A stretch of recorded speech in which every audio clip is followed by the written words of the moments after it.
it made me laugh. When I went for a photo shoot and I just saw that picture and I thought that was meant for me to be here today. And I think when we talk about whatever term we use for it, whether it's diversity, inclusion, belonging, whatever it is, I'm going to call this the word today. We'll call it the word. People are frightened to talk about it, and it almost becomes that do not enter approach. People are frightened of getting it wrong, they're frightened of saying the wrong things, and they think that they have to be perfect. And this isn't just around sort of diversity and inclusion, it's around a lot of what we do in our lives as well. And when I think back about when I'm doing the work that I do today, I can reflect on a lot of situations or personal experiences that I've had ongoing throughout my life that actually I can use and I can connect with emotionally, that help me understand a little bit more about the work that we're doing. So that do not enter, it's actually the opposite I want you to do today. I want you to really sort of dig deep and emotionally engage with things. And I'm going to maybe make you feel a little bit out of your comfort zone. But we have to feel out of our comfort zone to get to this place that we need to be. So I'll explain a little bit more about that as we go through. So I'm extremely good at chatting. Those of you who know me, I can talk pretty much for as long as you need me to. But today I'm just going to share a little bit of my insights and where I've got to in terms of conscious inclusion and in terms of culture ad.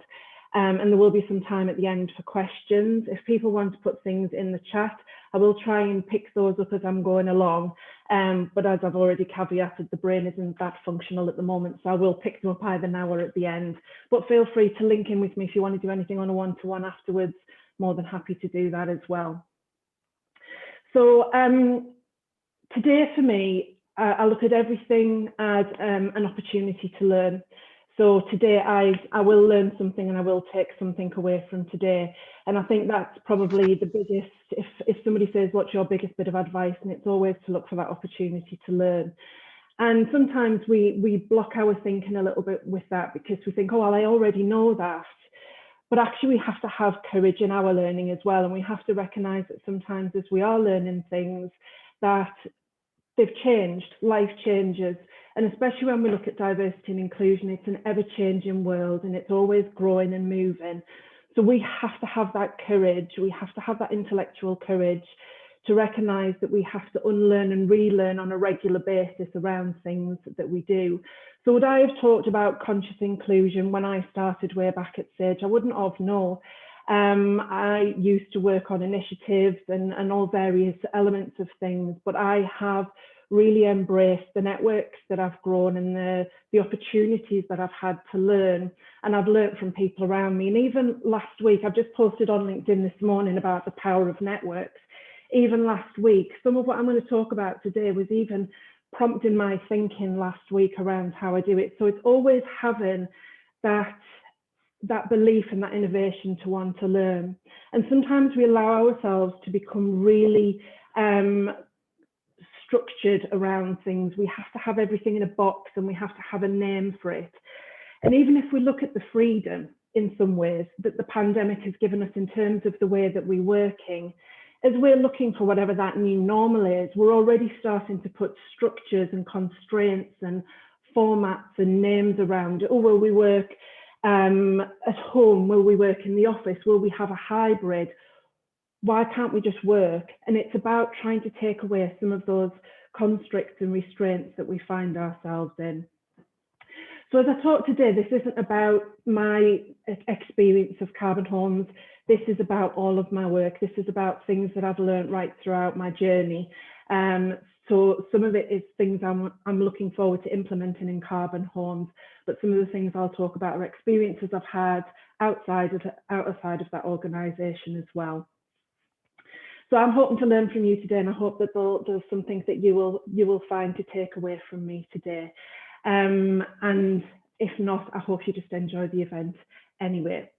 So I'm going to move on and talk about conscious inclusion. As I say, when I look at where I've learned things from, this was first brought to me through a network event with Inclusive Companies. They are a network membership organisation, but they run some great events and webinars. And I met a gentleman there called Jitin Patel, and he's the director of Diverse Inc. And he brought around this concept of conscious inclusion. And from there, being me as I am, I've read and I've looked and I've researched and kind of looked at some of the things that I've done. And it's almost a bit like turning unconscious bias on its head, but putting it in a slightly more positive way.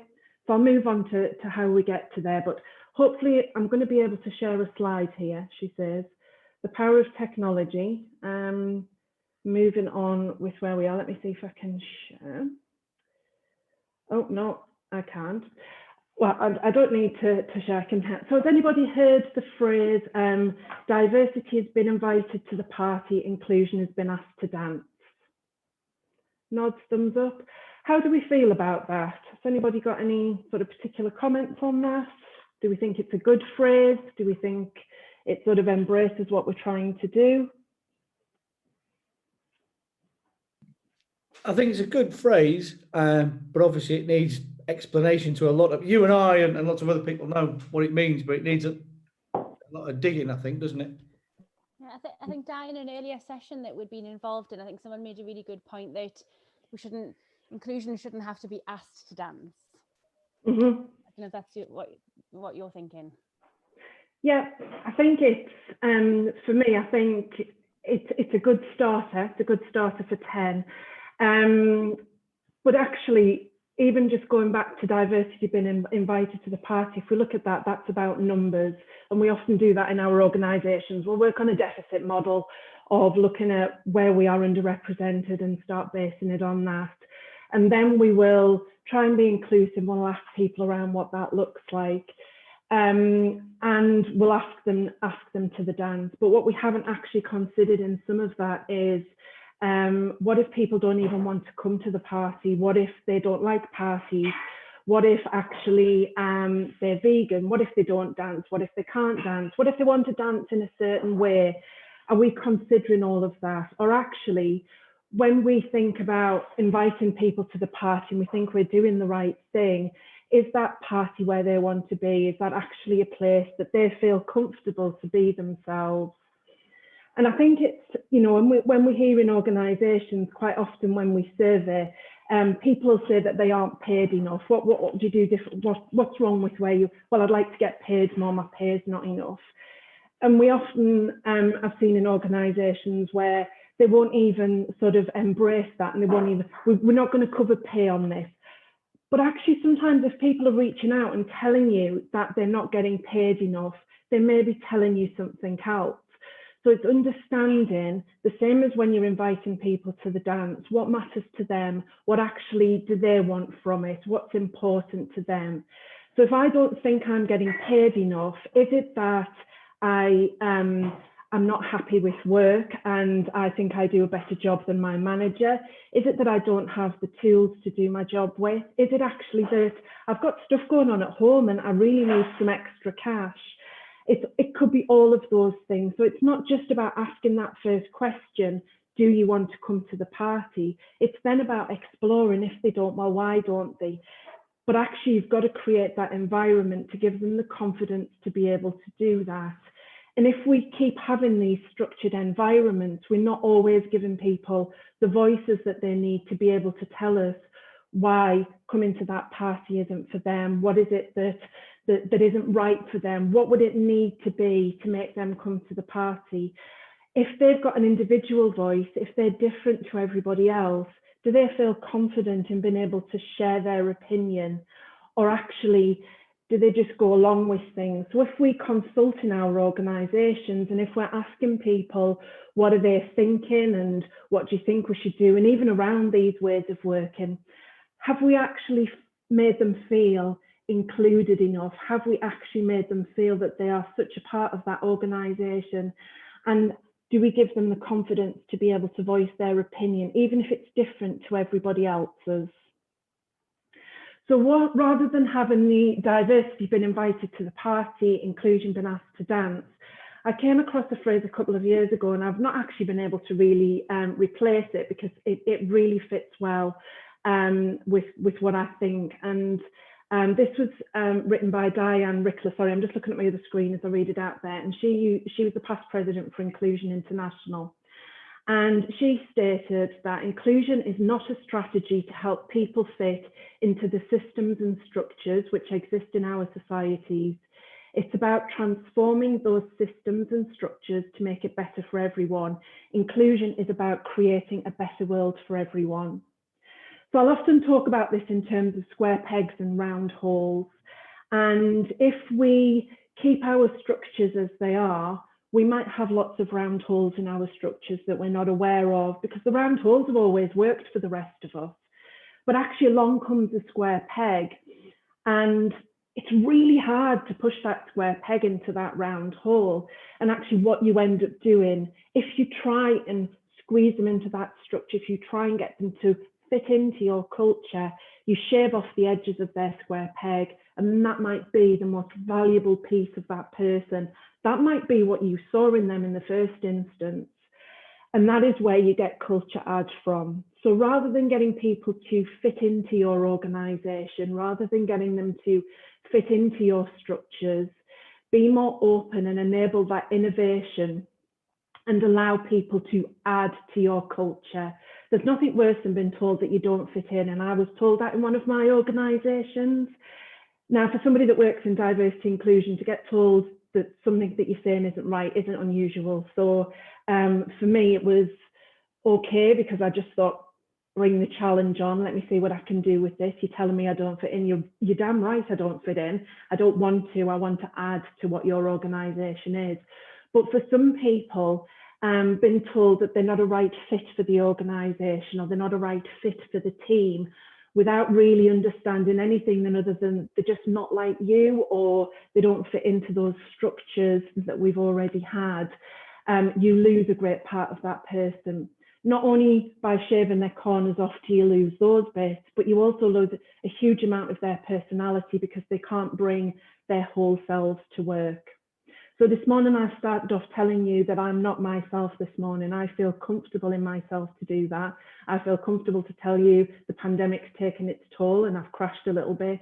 I feel comfortable to tell you that I've got a menopause brain coming through, but I haven't always felt that comfortable. I've struggled with mental health most of my life, but I only started to talk about it. I only felt comfortable to talk about it probably about 7 or 8 years ago publicly. But actually it's been life-changing for me, and it really brings a huge element of me, my personality and my understanding and empathy to the work that I do today. If I'd had to keep working with those edges shaved off and keep ticking on that box, do you have a disability? Oh, no, don't talk about that mental health disability that I have. Nobody would have ever got the whole me. So now people get the whole me because I have become more confident. But even still, there are days that I need to still bring a little bit more of myself together. So Lynn's just put in the chat there about talking about barrier removal, what they are and what we do to break those down. I'll move on to that. I'll pick that up in a little bit, Lynn, if that's okay, because it kind of comes on to what we're looking at when we look at that conscious inclusion piece. So when we look at diversity, we can often start off with those numbers, and it is, we need to have the data there, and we need to understand what it is that we're looking at. What we see we have in our organisations, what we see is already there, and what we feel we're missing. Because if you have a lot of one type of person, and interestingly, I've just been doing my first dalliance with MBTI, looking at the Myers-Briggs personality types. And some organisations use this, and we're quite comfortable about checking our data around that, but sometimes less so around asking around other elements of the data and around the people in our organisation. So our data is definitely a starting point. But if we try and just work on the data and look at that deficit model of we need to have more of X in our organisation, that might be more women, more men, more people from a BEME community. It could be whatever you feel your deficit is in your organisation. But actually, unless you tell people in your organisation that's what you're doing, unless you tell them what part they can play in that and and find out how it resonates with them, it won't work. You will bring people in, but you will get people that are told that they don't fit in, and not all will be as resilient as me to stay and keep going with that battle. So all of that engagement that you've done to try and create that more level, balanced representation in your organisation, you can lose very quickly if the organisation don't understand what you're doing it for and why you're doing it. So looking at sort of an adaptation from some research that was done by Shaw back in 2011, that was sort of a four-box grid around looking at your uniqueness and looking about how much you were included in your work. And I've split that down into sort of four blocks. There's obviously a lot more because our version of inclusion is a spectrum. But if we look at sort of 4 key milestones in it, we start off with exclusion, and that is where you're not treated as an insider, your uniqueness isn't valued, and you just feel that you don't belong in that organisation. I would like to think that because you've come to the call today that we don't have much exclusion going on in our organisations, but it does happen, and sometimes those constraints are just through systemic inequalities that have been in our world for years and years and years, and sometimes we haven't even recognised that they're there. Not being inclusive isn't always that we're doing something wrong, it's just that we haven't seen a different way to do it. Sometimes we can be a little bit tokenistic, so that's where we try and balance that deficit model, and we try and bring things through a little bit. But we're still not valuing that uniqueness, and that's that square pegs in the round holes again, and we're shaving them off, and we're trying to make them round pegs. And then we have those that conform, where they feel that they will morph themselves into a round peg just to fit in. They want to be part of something, and we're not valuing what they're actually bringing to us. We're not valuing who they are and who they are as people, and they feel that the only way that they can progress is to fit in. And we see this quite often in certain sort of communities and projects that I've worked in, that people don't want to be recognised as being different. Oh, I don't want to stand out on International Women's Day because I just want to be recognised for being great in what I do. I don't want to be recognised as being great because I'm a woman. But we have to recognise some of the challenges and barriers that people face. Similarly to when we had Black Lives Matter last year, and we got the phrase all lives matter sitting on top of that. Yes, all lives do matter, but Black lives have mattered so little for so long that in order to all lives to matter, we have to see where those barriers and systemic inequalities have been for those communities to help those Black lives feel that they do matter before we can make all lives matter. But people often conform, and there are those that are brave and will stand forward and are told they're playing the race card, or you're just getting there because you're a woman. So they end up conforming back into a structure that we think that they should fit in. If we have inclusion, it is where we treat people as an insider, and you're allowed to retain your uniqueness and your individuality. You are listened to, your voice is heard when you speak, and it is different to somebody else's when your thoughts are different. And if you get really good at this as an organisation, you will create innovation. If you get away from that group think of, well, the majority of us think this, so let's just go with it. Yeah, but what does that one voice say? Because that one voice could be the innovation that we actually need here. But inclusion just doesn't come, it's not just something that you have, because right throughout our lives, right from the minute we're conceived, we're given lots of thoughts and ideas and learnings, and they all get hardwired into our brains. And unless we are courageous enough to unlearn and relearn some of those hardwirings, we'll still believe what we were taught when we were 5, when we were 10, whenever that might be.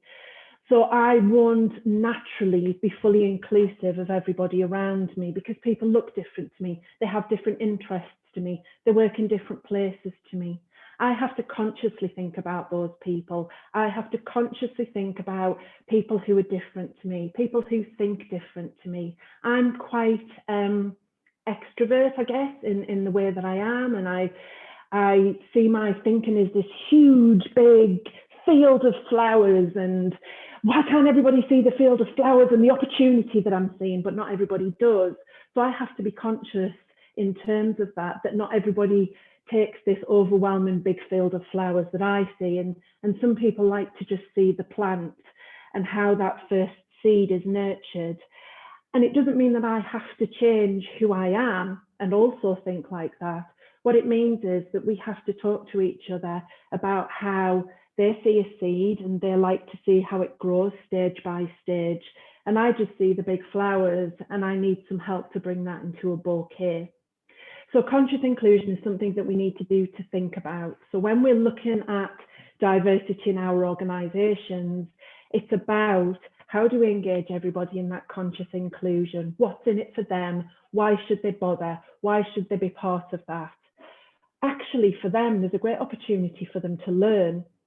So if I work in a customer service environment and I learn to be more consciously inclusive, I can find out more about the customers who are my end users. And that means that I will offer them a better service. That means that they will be more grateful and they will feel that they've had a better service from our organisation. So I feel like I've done a better job. Oh, actually, win-win. So not only have I included somebody, I've also learned a great deal as well. So when we look at conscious inclusion, it's not about that we don't want all the white men in our organisations, which I hear quite regularly. It's all, nobody wants the white middle-aged man anymore. Actually, you're fundamental to the success of diversity, because currently you are the majority in most organisations. You are the majority in the most of our structures. If we look at our government, if we look at our police forces, all of these structures that we have, that we are surrounded by, until you recognise that part of your role in this is conscious inclusion, that you need to unlearn and relearn, that you need to understand more about people who are different to you, and that your privilege comes with a huge responsibility that you can make that massive difference, then it doesn't work, because you are the majority stay the majority and the voices still remain unheard. So that is sort of my way into looking through from sort of exclusion through to conscious inclusion, and turning around that unconscious bias, which is something that we all have. And it's those biases, unconscious or conscious, that we have written that stop us being consciously inclusive. So it's about looking at what we can do differently. It's about looking at those things. And another great learning that I came across, which I thought was phenomenal, was the word whataboutery. So I went to an event with the CBI. Now, whataboutery is a word that I would normally come out with in terms of when I build my own language and try things, but I would never use it in sort of a professional forum, because people wouldn't then think I was really competent at what I do if I use a word that's a made-up word like whataboutery. But here I was at this this CBI conference that went right across, and there was hundreds of people at this conference.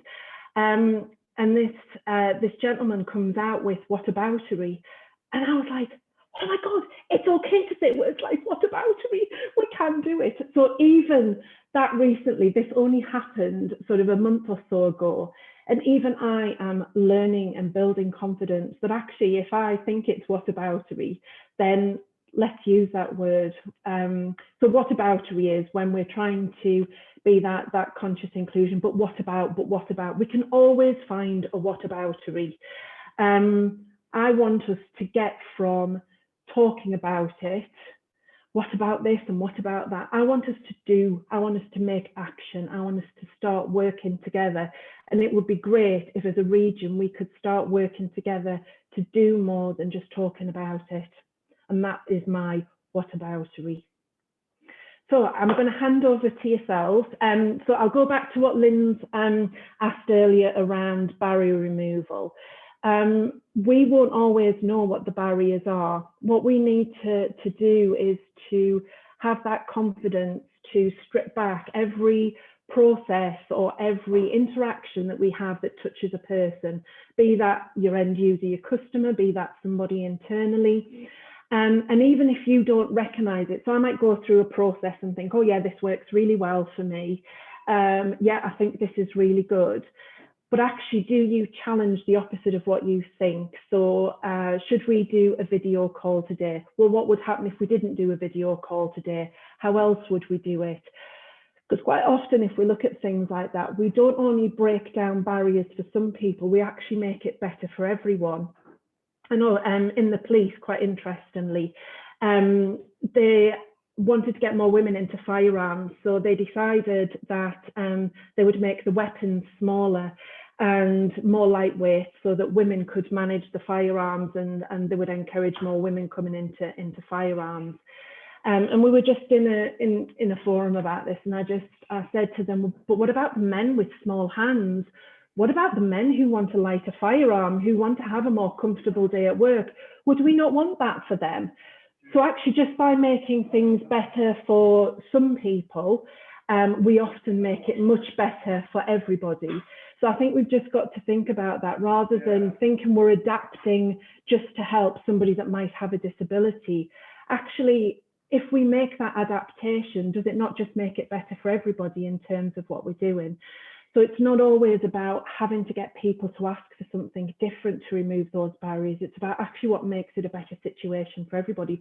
Would we not all want to have easier, simpler ways to apply for jobs? Would we not all want to have lots of different ways that we could be interviewed and or feel comfortable and able to show our true selves in what we do? So in terms of barriers, it is looking at that, but you have to engage with people who you haven't got in your organisation as well. And there's lots of different ways that you can do that. I could give a good plug, you know, if I was trying to make a building accessible, I could sort of go through it and think, is it wide enough for a wheelchair? Can we do this? Can we do that? But actually without that lived experience of knowing what that battle is like every day of my life, having to ask always for that adaptation and that thing to be different, we don't know the pressure and the impact that that has on somebody that faces that on a day-by-day basis. I just want to underline everything you've said there. As a disabled person, on the neurodiverse, I think organisations worry too much about detail, and therefore they don't make any progress generally. And I think if people just relaxed, you're all nice people. As long as you're making an effort and it's done with a smile, I think you will start to make progress. A barrier for one person is not for another. I'll give you a very quick example. I was in the supermarket just before lockdown, and on the autistic spectrum, I don't take things literally, but many autistic people do. So what the supermarket had done, rather than having somebody with, say, dyscalculia have to do a calculation with 10 items or less, you're like, oh, hang on a minute, what's 10? What's you do the calculation? They just put baskets only. Now I had just 5 items in my hand, and I thought, well, actually, I haven't got a basket. So does somebody with autism who reads that literally, does that mean they can or can't use that till? So that's great. You've solved the dyscalculia problem, but so it might not just be one thing you do to remove a barrier. It's two things or 3. Mm-hmm. I think just keep it simple. Just have a cup of tea with somebody and find out their needs, because everything is on a spectrum, especially the neurodiverse, and there's other disabilities as well, and it affects everyone differently. Yeah, and I think sometimes, you know, there will always be, because the world is forever changing, there will always be new things that we need to look at. So I don't ever see that diversity and inclusion will ever be solved, because we're continually growing and innovating to create better places for everyone to live in. So I think it'll always be looking at what you have in place and not thinking, oh, well, that's done because we've checked that. Actually, how do we keep reviewing that, and how do we keep getting the views of people and creating the spaces for them to be able to share that? But thank you for sharing there, Mark. Appreciate that. Any other questions? Or do you want me just to chat? Because one thing that I have found through lockdown, I'll use it, you know, me chat, that I think is a great, has been a great way to build your empathy. When we first went into lockdown, lots of people wouldn't go on camera because they didn't want people into their own homes. They hadn't had the hair done, they had roots, whatever. And we had the choice at the beginning of lockdown, although less people do it now, we had the choice not to go on camera. And we could say, oh, I don't want to go on camera. And we felt that we didn't want to share that part of ourselves. If you consider people that have visible diversity and are a minority in whichever structure that you're looking at, they can't hide that, they can't turn their camera off. They are there and they are that visible diversity. So if I'm having a bad day with my mental health, I can, brush my hair, put my makeup on, get myself through it, and I can crack on for the hour that I need to, pretending to be okay for that hour. But if I have a different coloured skin, if I have a visible disability, I don't have that. But I don't have that privilege to be able to do that. So I think it's as much as the pandemic has been horrid in most ways, I think it has given us a chance to feel what it's like to be excluded and forced into things that we don't want to be forced into. I do think it's given us an opportunity to reflect that people don't always have the option to turn off their camera. And I think it's given us opportunity to look at how different everybody is and how different everybody is managing a situation. And what I'd really sort of like as a takeaway is just for you to consider the innovation and growth that you and your organisations have made through this, and how much of that you can maintain without trying to pull it back into some structures. Di, could I ask a question, Scott from NRG? Yeah. You worked in both public and private sector organisations and some large, quite diverse sectors.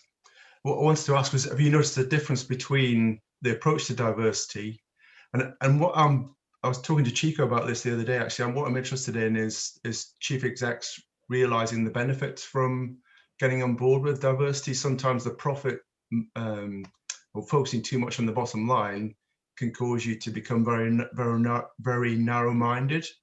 Mm-hmm. So it's interesting, you work for Sage, the police. Can you just talk a little bit about that? Yeah, sure. So I think it's understanding, first of all, about your organisation, Scott, and understanding about what really matters to an organisation. And making sure that your conversations that you have answer to that, what matters to the organisation or to whoever you're speaking to. So if I'm having a conversation with my exec team, I might phrase it in a different way than I would with somebody in our customer services department. And the reason there isn't a one size fits all for any of it. So I have no magic bullet. I have no, this is how you do it and because if I did, then, everything would just be awesome. It's got to be different for every organisation, and not all organisations are bought into it, and they are looking for that reason to do it. But most organisations in some way or other will talk about employee engagement, will talk about how they want to get the best out of their people. And I think, sort of the platform at the minute is around that well-being. And a lot of organisations are talking about that. And this is fundamental to somebody's well-being. This is absolutely fundamental about bringing that in, but it's also about bringing in the innovation. So I think it's just understanding the organisation. If you're in working in that organisation, what is the organisation actually about? So my approach with Northumbria Police, very different to the approach with Karbon Homes, but fundamentally it's about people, and it's about creating an inclusive environment for the people that are in it. But I work with Northumbria Police in a different way, and I work with Sage in a different way because that was a global organisation.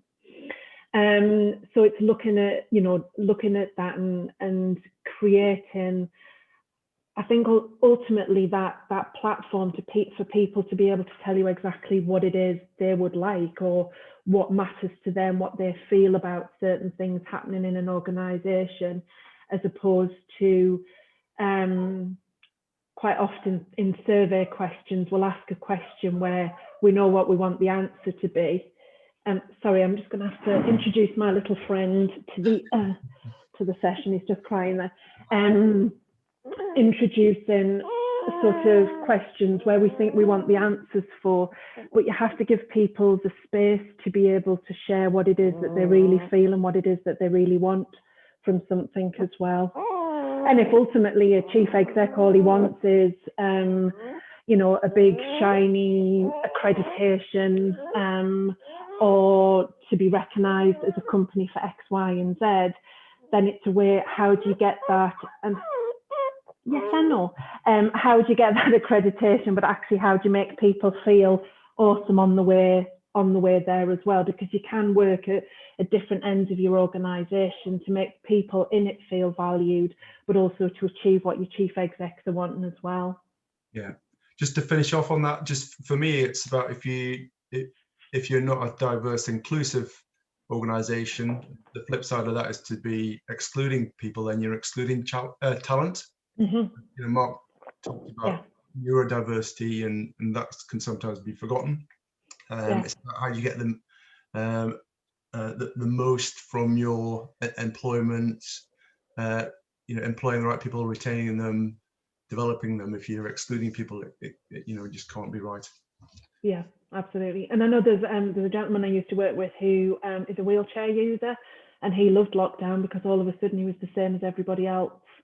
And we forget about the impact that just our day-to-day, would we have seen that would I have seen that if that hadn't have been highlighted to me? Probably not, but for him it was really fundamental in how he felt about lockdown. So he just felt more included in the conversation.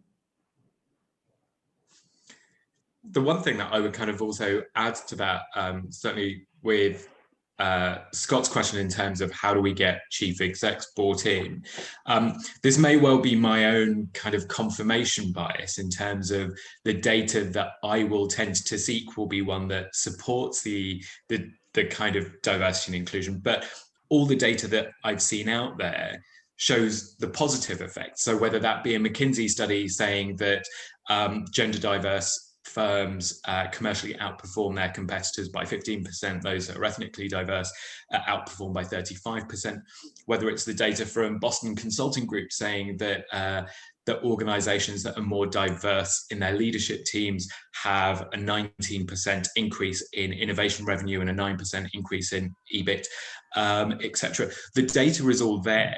And I think there's still sometimes the resistance from chief execs. So it's not just about how do we give them the information, but it's the method that we give them the information in one that enables them to be supported, enables them to feel safe, enables them to not feel threatened when we're doing this, in order to get a more diverse workforce. That doesn't mean we're taking anything away from you. If we're talking about growth, it means that we have more opportunity. It has, you know, a wider and a richer organization. So I think there's a big piece, not just in terms of what the message is, but how we're then looking at delivering it too. Yeah, absolutely. I think as well, I've never been a CEO, so I couldn't comment, but whilst yes, the focus on the bottom line and risk, if we present it in such a way that it's not a risk, and this is how, well, the cost of doing nothing is this, you know, risk of tribunals, cost of tribunals, reputation, but it's a lot cheaper to get in training, make changes to this process, and so on and so forth. And everyone's on board, everyone's flexible, everyone's got the time, and so on. And I was going to say something else, but I forgot what it was.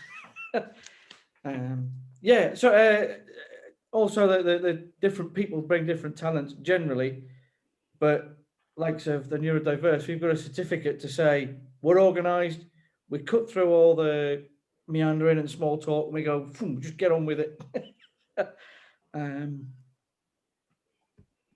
Di, we've got an interesting point from Sarah in the box. I don't know if you want to give your thoughts on that. Yeah, so asking, that we think it'll be easier if everybody's doing things the same. And it's funny, actually, I was reflecting this morning, Sarah, on leadership styles. What kind of leadership style do you want your organisation to have? And we think that having everything the same will make it easier. And I guess in some ways it does, but I think ultimately it doesn't, because you're then working with people who don't want to be there because they don't want to be working in that way. It's like even when we go back to schools, when people were at school and we all had to work in a certain way, we all had to sit in a classroom in a certain way, lined up in a certain way, work in a certain way, whether or not that was our preferred style of learning or not. And actually you got all that we end up coming out of schools are people that have not the life skills that we're looking for when we're bringing them into our organisation. So I think that we initially think it would be easier if everybody was the same, but actually for me, to be a great leader, you have even greater people around you. So by enabling people to have their own styles, to have their own thinking, it does create that better team dynamic. And that's what a lot of, when you're trying to work with organisations to improve even just some of the systems and structures that they've got, by trying to get them to look at it as a team dynamic rather than having everything the same, because giving people that empowerment to be the leader that they want to be the worker that they want to be, the colleague that they want to be, actually you get the best out of them and people work better together. So you might have somebody that prefers doing the technical leadership and somebody that prefers doing the people leadership. How can they actually collaborate better so that you've got that dynamic within your whole team that enables you all to be more successful in terms of what you're doing? Brilliant. I'm very conscious of time now. I think this session we could easily have put in double the amount of time, and everyone would have a lot more questions. I know, Di, we've talked previously and you've said that you're happy to stay on afterwards, after the formal session. If anyone wants to stay on and join the conversation and the recording stops, please feel free to stay on. But for the benefit of everyone that had only put the 45 minutes in their diary, thank you so much for coming today. Di, thank you so much for your time. That was absolutely fascinating. And like I say, we could have easily put double the time in the diary. So from the event point of view, we would say goodbye to those that want to drop off now and have other appointments to go to. But if anybody wants to stay on, Di's kindly offered to stay on for a few more minutes. And as I said, if anybody wants to reach out on a one-to-one, please feel free to do so after the session as well.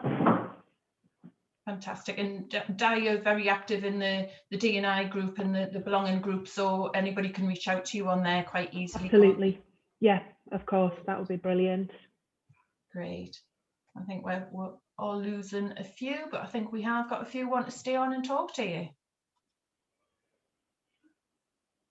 Yeah, I mean, I put a comment in the box. A lot of entrepreneurs become CEOs. They are not risk averse and they're willing to take risks.